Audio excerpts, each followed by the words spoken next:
हरे हरे कृष्णा कृष्णा कृष्णा हरे हरे. देवा सगळ्यांना सुखी ठेव, चांगली बुद्धी दे, चांगले मित्र दे, चांगली संगत दे, कळवून आलाय तो निघून जाऊ दे. आज हिंदीत बोलण्याचा प्रयत्न मी करणार आहे ह्याच्यावरती ह्याचं स्पष्टीकरण देताना. तर चला बघूया. सभी को मेरा प्रणाम. आज 20 जुलाई 2020 आज अमावस्या है. इस अमावस्या का बहुत ही बड़ा महत्व है. मतलब साल में तो बहुत सारी अमावस्या आती रहती है, पर इसको ये अमावस्या का खासियत ऐसा है कि ये सोमवार को आई है, इसलिए इसको सोमवती अमावस्या ऐसे भी कहा जाता है. अभी कैलेंडर के 2 प्रकार है.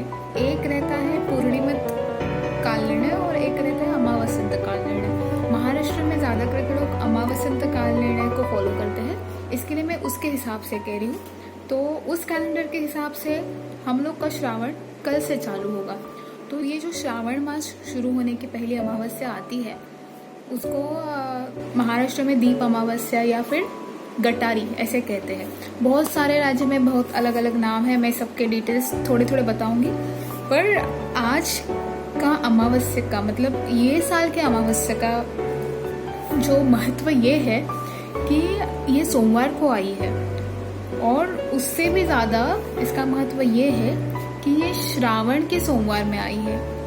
मतलब साल में सोमवार को अमावस्या खाली 1 या 2 बार आती है, और उसमें भी श्रावण मास में आना, इसका महत्व मैंने जस्ट अभी सर्व किया तो ऐसा मेरे को पढ़ने को आया कि 47 साल के बाद ये योग आया है.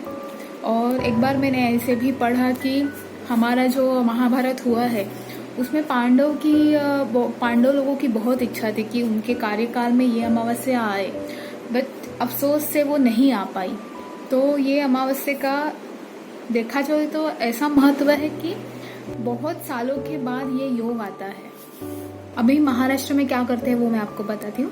महाराष्ट्र में इसको दीप अमावस्या इसीलिए कहा जाता है क्योंकि श्रावण ये मास बहुत ही स्पिरिचुअल माना जाता है. तो ये मास में बहुत सारी भगवान के पूजा पाठ चलते रहते हैं. तो इसके पहले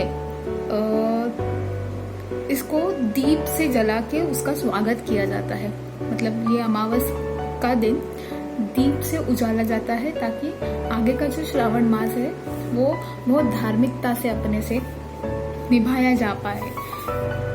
दूसरा, इसको गटारी इसीलिए कहते हैं कि कुछ लोग श्रावण मास चालू होता है तो बहुत ही सात्विक आहार अपना रखते हैं. तो ये दिन बहुत ज़्यादा आज के दिन मांसाहार होता है या फिर मदिरा सेवन होता है. तो इस दिन लोग यहाँ वहाँ ये सब मदिरा ज़्यादा होने के कारण गटार में पड़े हुए मिलते हैं. तो ये बहुत फनी लग सकता है, पर ऐसा ही इसका हिस्ट्री मैंने पढ़ा है. तो गटर नाम से इसको गटारी अमावस्या ये भी नाम गिरा है. दीप की पूजा कैसे की जाती है, मतलब मेरे घर में कैसे होती है, उसका मैंने बाद में वीडियो में डाला है, वो आप देख सकते हो.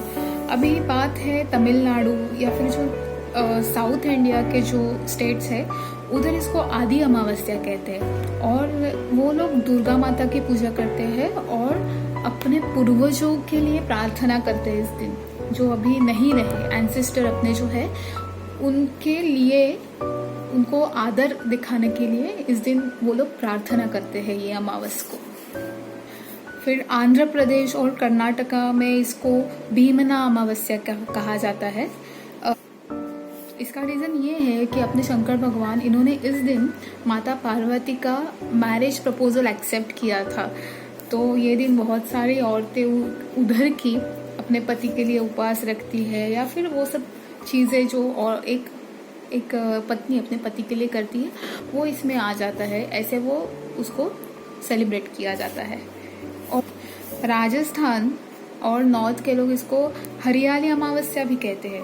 अभी हरियाली तीज करके एक तिथि रहती है जिसका इतना डिटेल में भी नहीं बता पाऊंगी, पर हरियाली तीज करके जो तिथि अभी 3 दिन के बाद आएगी इस दौरान ये आती है, इसलिए उसको हरियाली अमावस्या ऐसे कहा जाता है.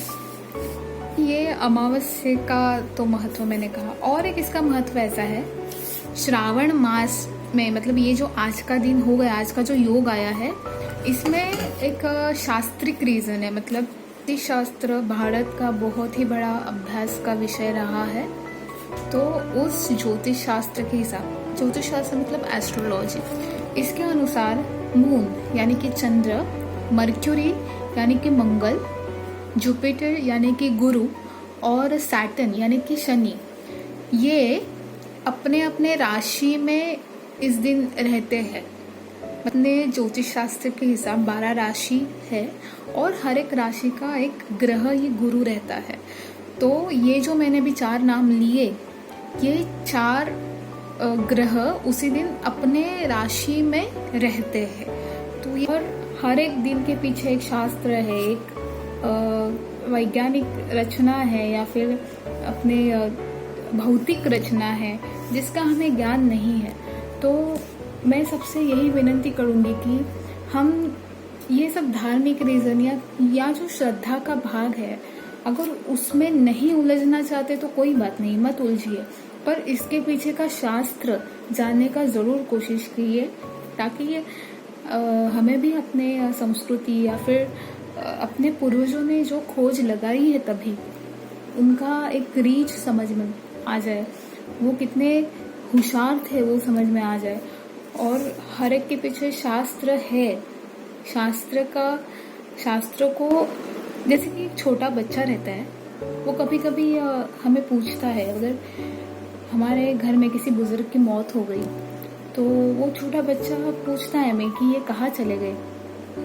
तो हम उसको ऐसे नहीं कहते कि उनकी मौत हो गई, हम क्या कहते हैं कि वो भगवान के घर चले गए। वैसे ही जो लोग ये शास्त्र को नहीं समझ पाते या फिर उनका बुद्धि का उतना विकास नहीं हुआ है, उनके लिए बहुत बार ऐसी कहानियां या फिर ऐसे रीति रिवाज बनाए गए हैं जो उस इंसान को निसर्ग के करीब, अपने नेचर के करीब जाने को सिखाए और उसको ये समझाए कि इसका अस्तित्व है तो तुम्हारा अस्तित्व है, तो तुम पहले नेचर को संभालो तो तुम अपने आप संभले रहोगे।